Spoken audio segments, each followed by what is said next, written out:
Je suis convaincu que c'est de l'intérêt du Liban, encore une fois, d'avoir à ses côtés, que ce soit la France, que ce soit l'Arabie Saoudite, que ce soit qui que ce soit, mais que le Liban ait d'autres pays à ses côtés.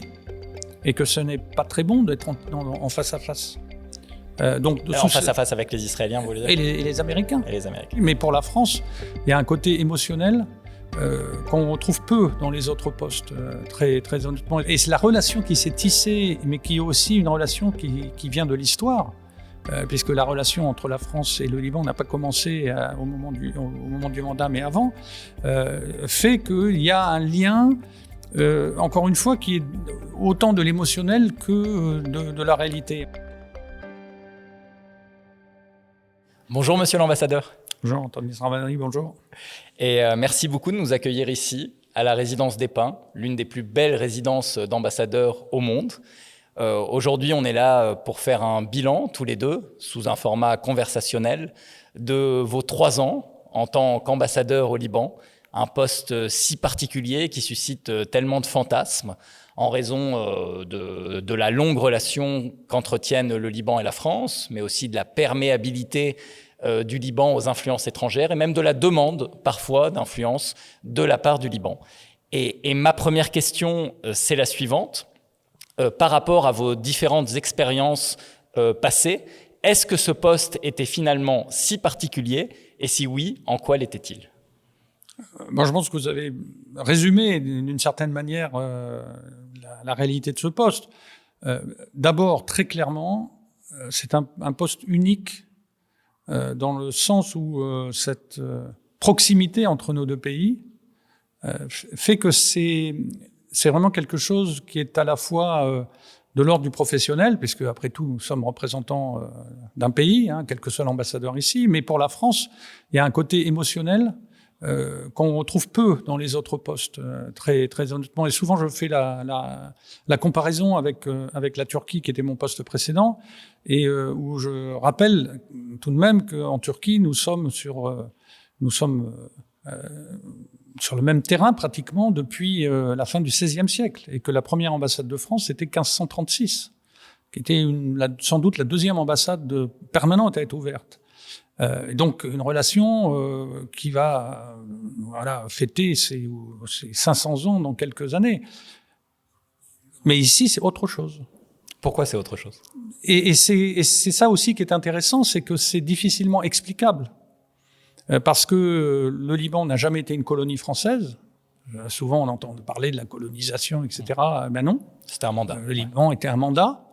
Et si je le dis, c'est parce que il y a une grande différence quand même. Et ce mandat n'a effectivement pas été très long, en réalité, après la Première Guerre mondiale jusqu'à la Seconde. En gros, c'est rien à voir avec d'autres situations dans le monde. Et c'est la relation qui s'est tissée, mais qui est aussi une relation qui vient de l'histoire, puisque la relation entre la France et le Liban n'a pas commencé au moment du mandat, mais avant, fait qu'il y a un lien, encore une fois, qui est autant de l'émotionnel que de la réalité. On me dit souvent, oui, mais la France a des intérêts au Liban. Oui, et je ne sais pas quel pays n'a pas d'intérêt au Liban. Et d'ailleurs, si les gens sont présents dans ce pays, c'est bien parce qu'il y a des intérêts à défendre, à promouvoir.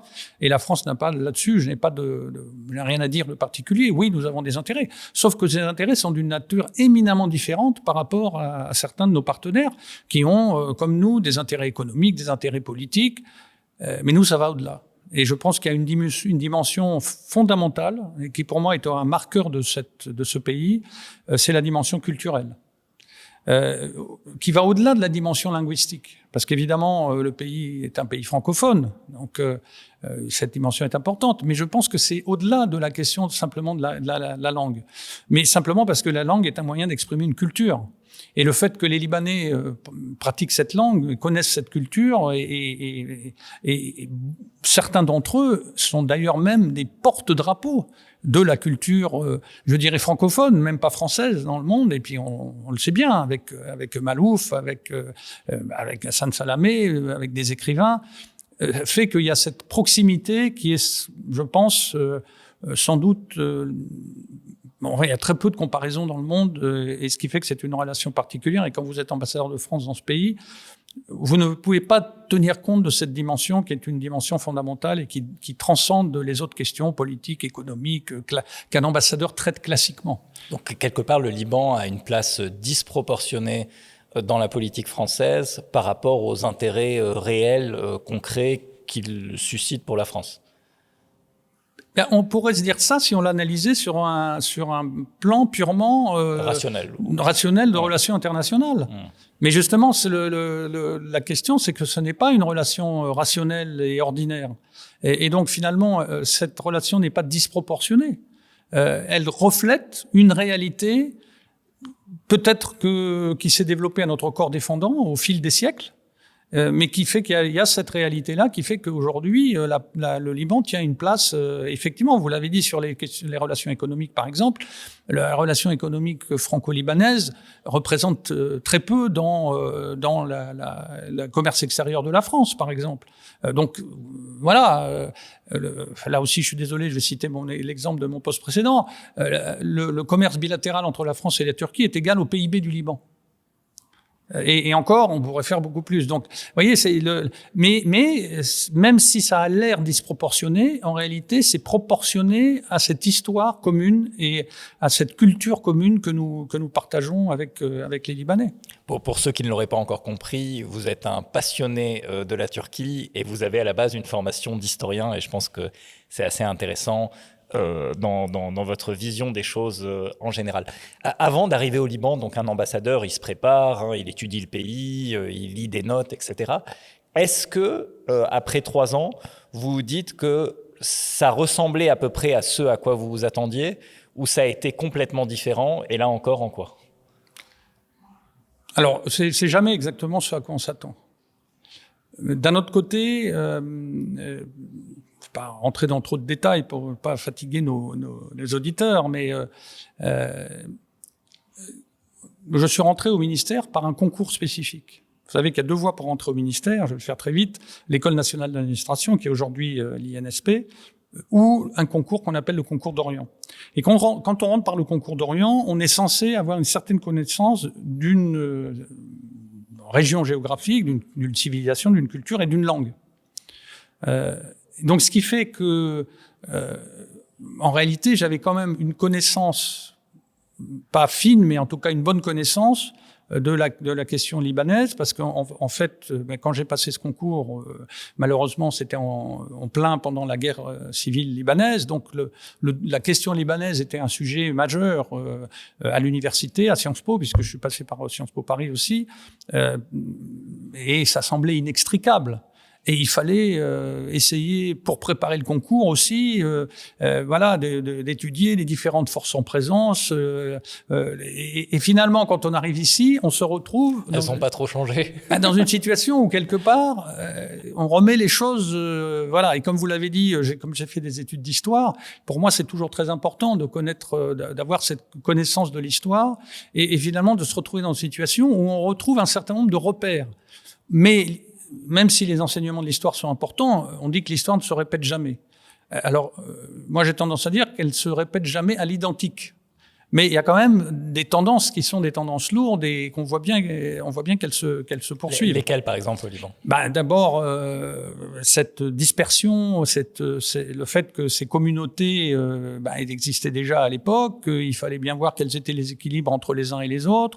Après, il y a une autre dimension qui est très importante aussi. Pour moi, vous l'avez dit, qui était un spécialiste de la Turquie, de l'histoire de l'Empire ottoman. Alors, même si je peux dire un spécialiste, mais en tout cas que j'avais beaucoup travaillé sur le sujet, c'est aussi intéressant de remettre la perspective libanaise dans cet ensemble beaucoup plus large qui est, pour moi, l'éclatement de l'Empire ottoman. Et je pense que beaucoup de choses... La plus grande tragédie du XXe siècle?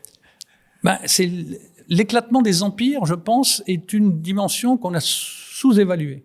Les conséquences de l'éclatement des empires, c'est sans doute quelque chose qu'on a sous-évalué. Et aujourd'hui, est-ce qu'on peut vraiment réfléchir à la question russe si on n'a pas en tête l'éclatement de la Grande Russie?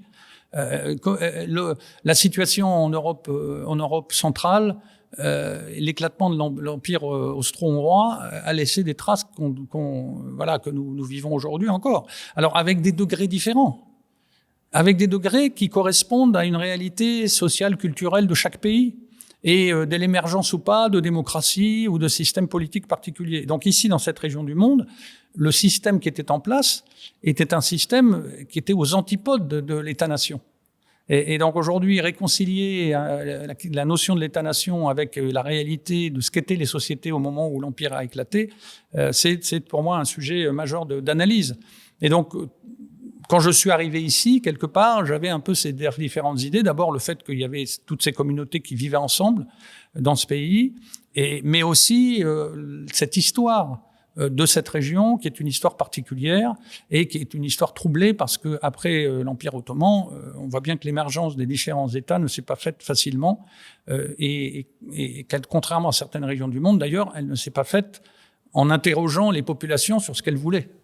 Cette connaissance fine de l'histoire, elle peut avoir un double effet, c'est que à la fois c'est une arme, un atout pour comprendre effectivement les longues dynamiques, et en même temps, elle peut vous pousser à vous dire, dans tous les cas, ça prendra des décennies, voire ça prendra des siècles.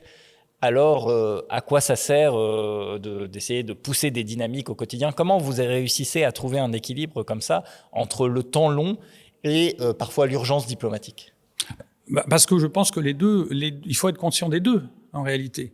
Et donc oui, on se dit bien souvent, il va falloir du temps pour traiter telle ou telle question, parce que on hérite de situations qui ne sont pas apparues hier. 30 ans, 40 ans de pratiques, bonnes, mauvaises, voilà, il y a des conséquences.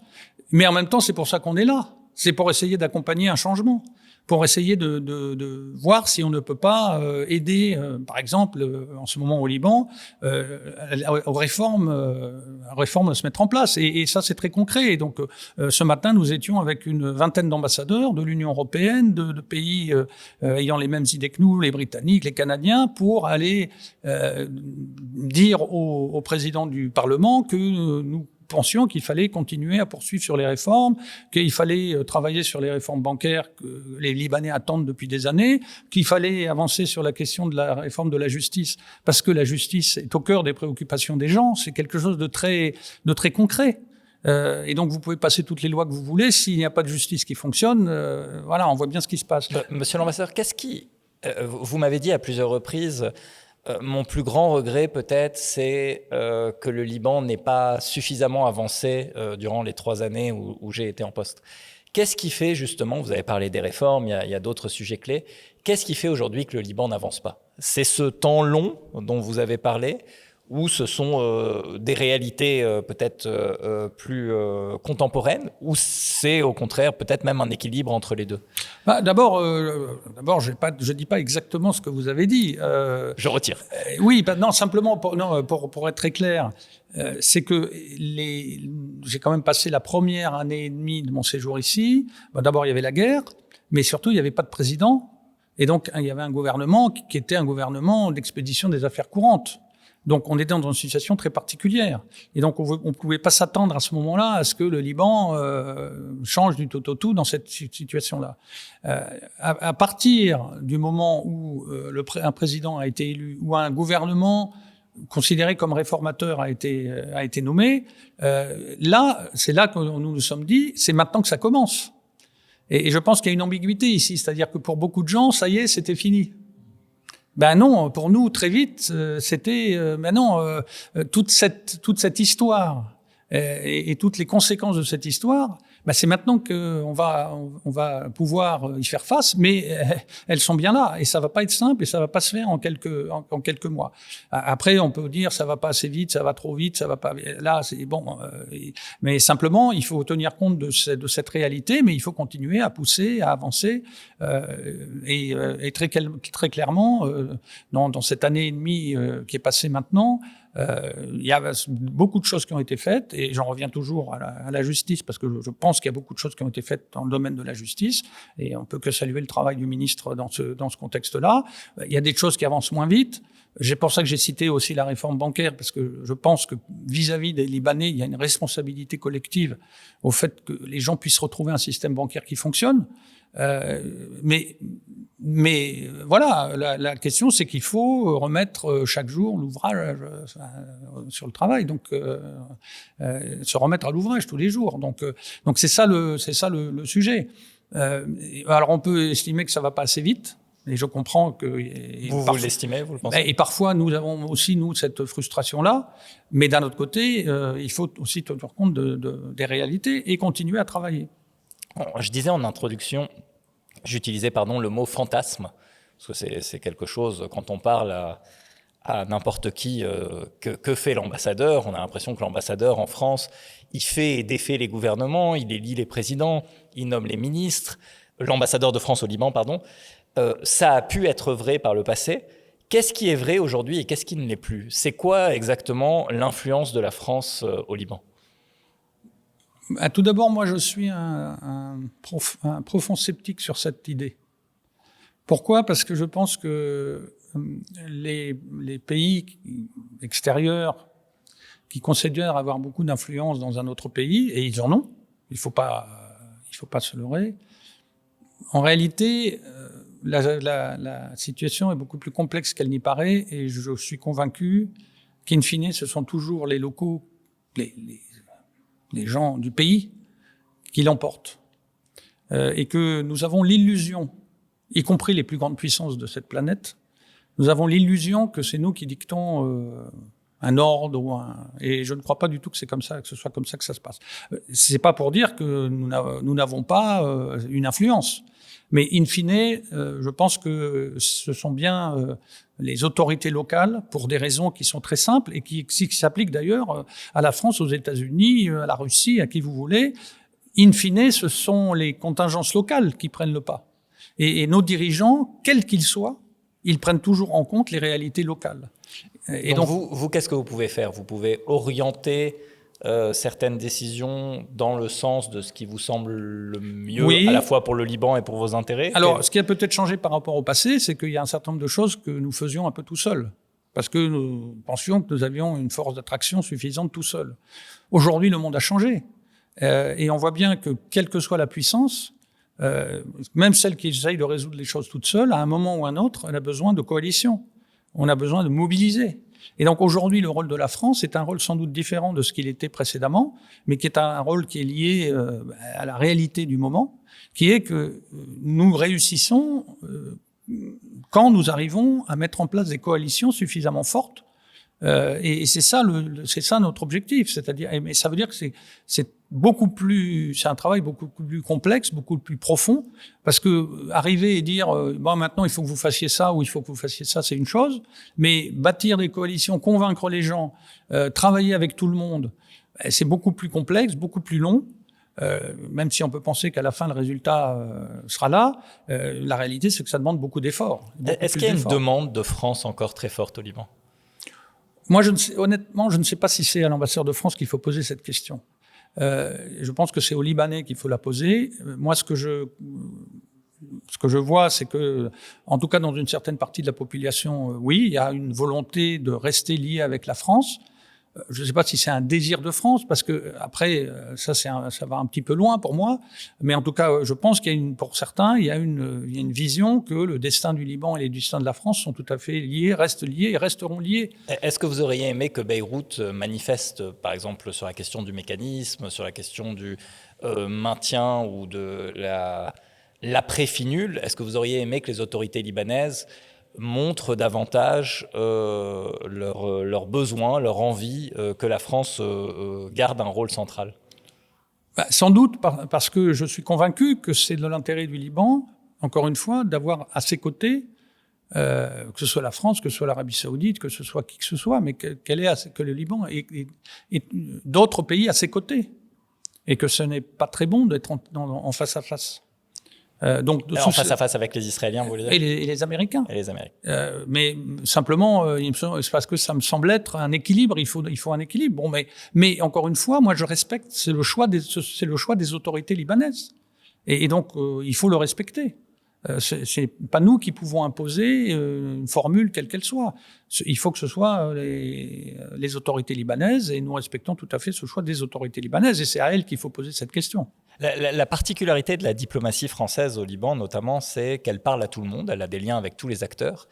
C'est ce qui, autrefois, peut-être la rendait incontournable, et qui, aujourd'hui, peut avoir l'effet inverse de la marginaliser, c'est-à-dire que le camp favorable au Hezbollah va considérer que la France est trop proche des Américains ou trop proche d'Israël, etc. Et donc va la voir avec méfiance. Et au contraire, le camp le plus hostile au Hezbollah va considérer que la France considère encore trop le parti comme un autre.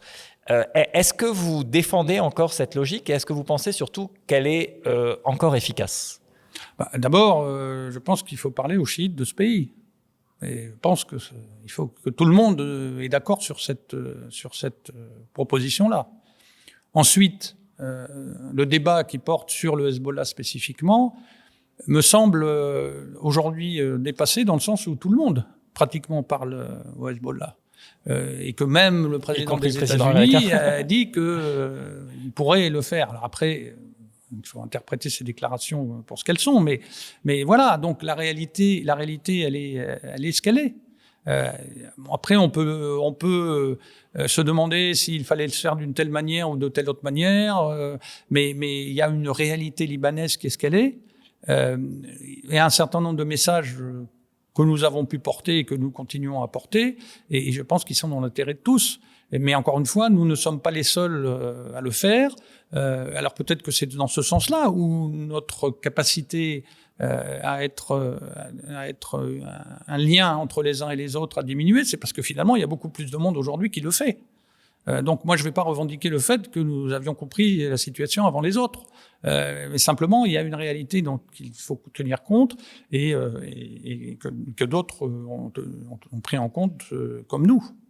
Est-ce que vous êtes convaincu dans le format actuel, vous avez apporté un début de réponse tout à l'heure au sujet du mécanisme, des négociations entre Israël et le Liban sous l'égide de Washington ? Est-ce que vous pensez que c'est le bon format, qu'il est efficace et qu'il peut aboutir à une bonne solution pour les deux parties ? En tout cas, ce que je pense, c'est qu'on est mieux avec une négociation qu'avec des bombes qui tombent tous les jours sur la banlieue de Beyrouth ou sur toutes les régions du Liban.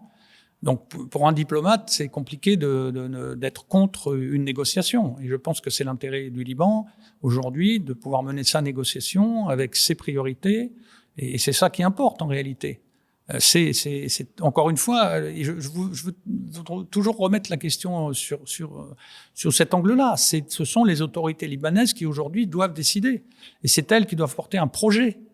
C'est pas Donc si le gouvernement libanais s'est engagé dans ces discussions, c'est quand même mieux que d'être encore sous les bombes et voilà, et d'avoir tous les jours des destructions. Vous le voyez, ce projet ? Écoutez, je vois qu'il y a des choses qui sont... Il y a une ligne qui a été dictée par le président de la République et par le gouvernement qui comporte plusieurs points. Il me semble que c'est là-dessus qu'il faut bâtir. Et donc, encore une fois, avoir une fenêtre d'opportunité pour discuter et pour essayer de trouver une solution est toujours mieux que de ne pas se parler et puis d'être dans un conflit.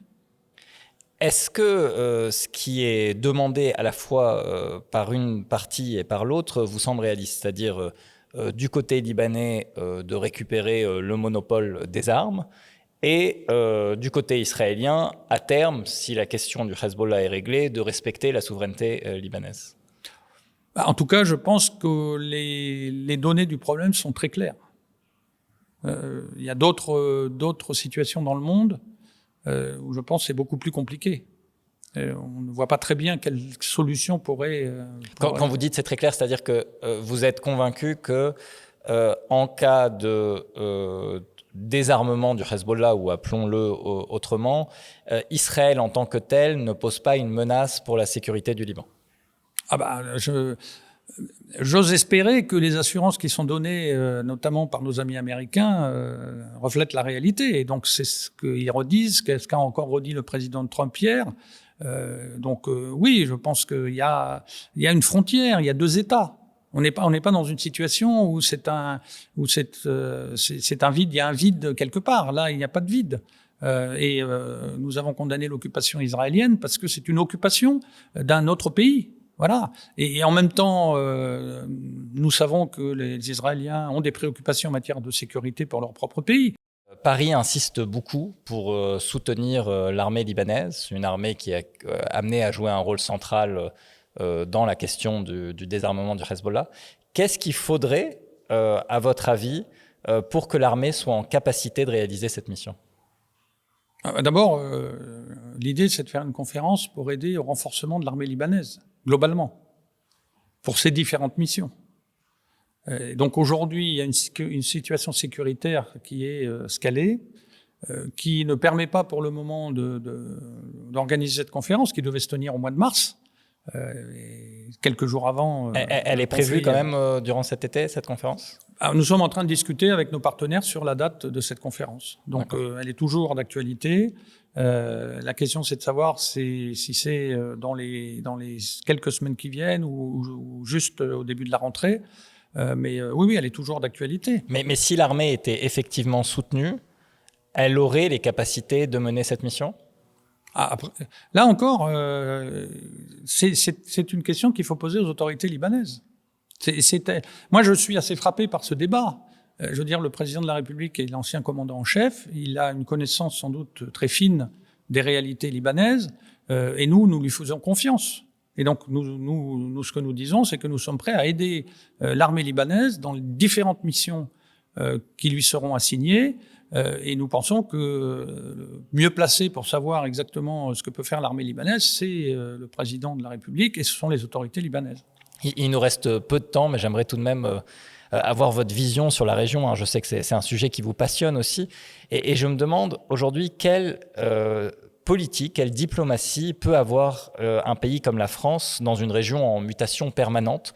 C'est-à-dire, est-ce qu'elle peut avoir une ligne cohérente, soit être dans un axe, soit se dire « moi je respecte le droit international quoi qu'il en soit », ou est-ce qu'elle doit être dans une espèce d'adaptabilité constante, ce qui est derrière très difficile à communiquer à sa propre population ? Je pense, mais là, c'est vraiment mon avis personnel. On discute, de manière ouverte.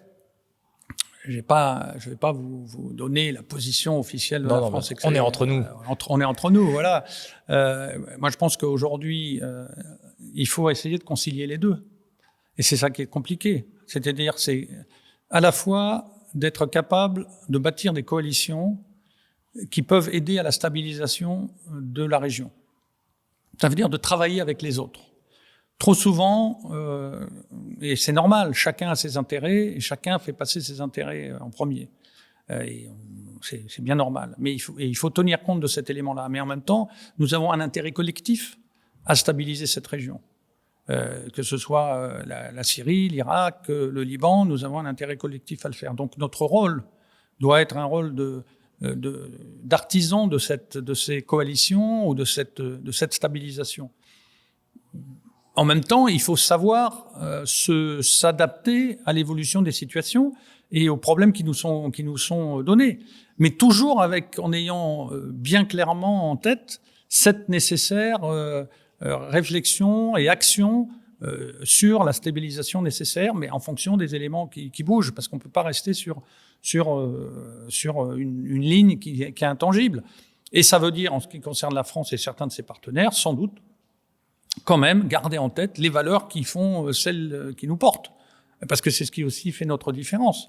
Et donc, à chaque fois, insuffler dans ces coalitions que nous bâtissons, la référence à un certain nombre de valeurs de base qui nous semblent être très importantes. Donc, ne pas abandonner ce en quoi on croit, mais bâtir des coalitions en même temps pour faire face à des événements qui dire le 7 octobre 2023 a transformé, je pense pour longtemps, les réalités de la région, les équilibres, les alliances.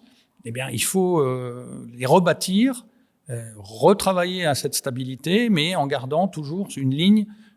Et le président de la République l'a dit à maintes reprises, notamment à Davos, en gardant une ligne de fidélité à notre parole d'abord, Il faut que nous montrions que nous ne sommes pas des gens qui changeons d'avis régulièrement, et aussi aux valeurs que nous portons.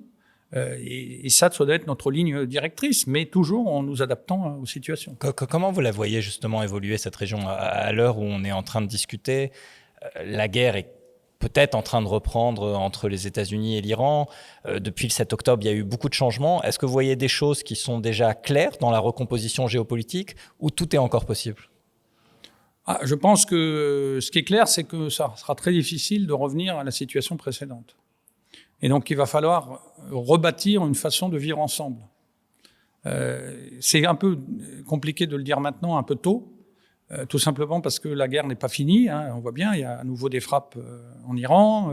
Ici, la situation n'est pas stabilisée complètement. Et donc, vous voyez, le drone est toujours sur nos têtes. Donc, on a eu un cessez-le-feu, mais pas un cessez-le-son, comme je le dis régulièrement à certains de nos partenaires. Donc c'est difficile de dire comment tout ça va atterrir. Mais ce qui est très clair, c'est qu'il va nous falloir, avec les partenaires régionaux, trouver des formules pour stabiliser la région. Et là aussi, on peut remarquer que il faut aussi que les Libanais aient conscience de l'importance de l'Union européenne. Pour moi, c'est quelque chose qui me frappe beaucoup. À la conférence de l'année dernière qui avait été organisée par le ministre de l'économie sur les investissements au Liban, il y avait ce leitmotiv disant le Liban va retrouver toute sa place dans le monde arabe. Voilà, on regarde.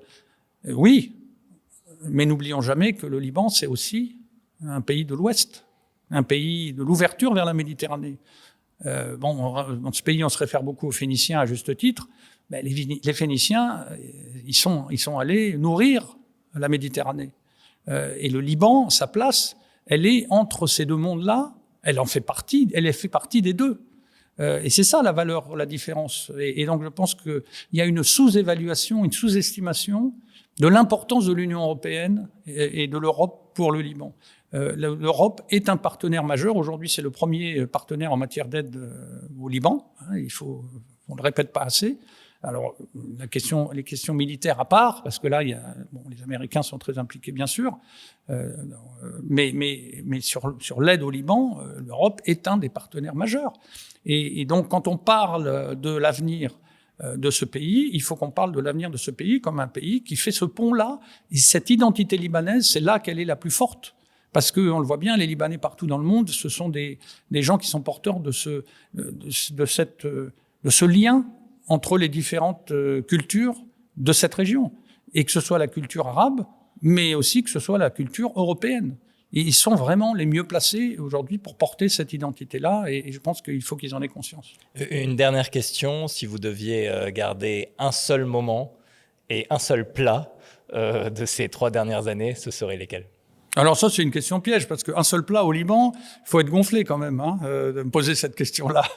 La cuisine libanaise, elle est quand même assez extraordinaire. Je vais pas être très innovateur, moi je suis très houmous. Donc voilà, mon critère de sélection dans les restaurants, c'est comment est le houmous. Un seul fait, en réalité j'en citerai 2 pour être, si je veux tricher un peu. Le premier, c'est le discours du président Aoun au moment de son investiture. Parce que je pense que c'était un discours très fort. Et je pense que la réponse de Sami Gemayel aussi était quelque chose de très fort. Donc c'était un moment particulier. Et parce qu'il ouvrait une nouvelle porte pour le Liban. Alors après, on peut discuter de la suite, c'est pas ça le sujet. Et le deuxième, c'est sans doute quand il y a 2 semaines ou 3 semaines, nous sommes allés inaugurer une école financée avec l'UNICEF et l'Agence française de développement, et dans la Bekaa, pas très loin de Zahle, mais dans un village, et où une étudiante qui venait de recevoir son diplôme est montée sur l'estrade et a exprimé ses remerciements en français, mais d'une manière qui a touché tout le monde, parce qu'elle a parlé de la chance qu'elle avait grâce à cette école, mais de la chance pour elle, mais aussi pour son pays, et pour le fait qu'elle voulait travailler et devenir porteuse de l'avenir de son pays. Et j'ai trouvé que c'était vraiment le résumé de mes 3 ans ici, c'est-à-dire que nous avons beaucoup consacré d'énergie à l'éducation. Nous avons beaucoup soutenu les écoles, notamment au moment du Covid, où c'était pas facile, de la crise financière. Notamment, on en parlait tout à l'heure avec l'installation de panneaux solaires. Et finalement, ce sont ces moments-là qui font qu'on se dit, ben voilà, je sais pourquoi je fais ce métier-là. Bien sûr, on suit les grandes négociations internationales, mais être au plus près des gens et monter des projets qui finalement vont servir la population, je pense que c'est ce qu'il y a le plus fort pour un ambassadeur qui est en poste. L'interview sera diffusée après, mais pour l'histoire, la France joue le Maroc ce soir. Un pronostic, vous êtes un passionné de football? Bien sûr, la France, les Marocains sont... Donnez-nous le score. Les Marocains sont sans doute les adversaires les plus forts que nous ayons rencontrés jusqu'à présent. Je pense qu'ils sont très très difficiles à battre dans 4 ans, puisque la prochaine Coupe du Monde sera en partie chez eux, avec le Portugal et le Maroc. Le Portugal, c'est important parce que, comme vous le savez, mon épouse est portugaise d'origine, donc je veux la saluer par cet intermédiaire-là parce qu'elle a été là pendant ces 3 années à mes côtés et c'était très important. Je dirais, disons 2-1, voilà. Mais le Maroc est une équipe qu'il faut respecter, qui va être difficile à battre. Mais nous avons une équipe très très forte, donc voilà, le meilleur gagnera. Et j'espère que ce sera la France. Vous quittez dans quelques semaines cette superbe résidence. On vous souhaite un bon retour sur terre. Je pense que ça ne doit pas être évident Il faut toujours garder les pieds sur terre. Et de ce côté-là, voilà, je suis un peu habitué à changer. Vous savez, la France a des magnifiques résidences dans le monde entier, même si celle-là est particulièrement belle. Et donc, effectivement, quand on rentre à Paris, en général, ça nous fait un bon sas de décompression. Donc, je l'ai déjà vécu. Et ça, bien sûr, il y aura un très gros regret de quitter le Liban, mais ce ne sera pas seulement pour cette résidence, mais ça sera pour ces gens. Un grand merci, monsieur l'ambassadeur. Merci à vous.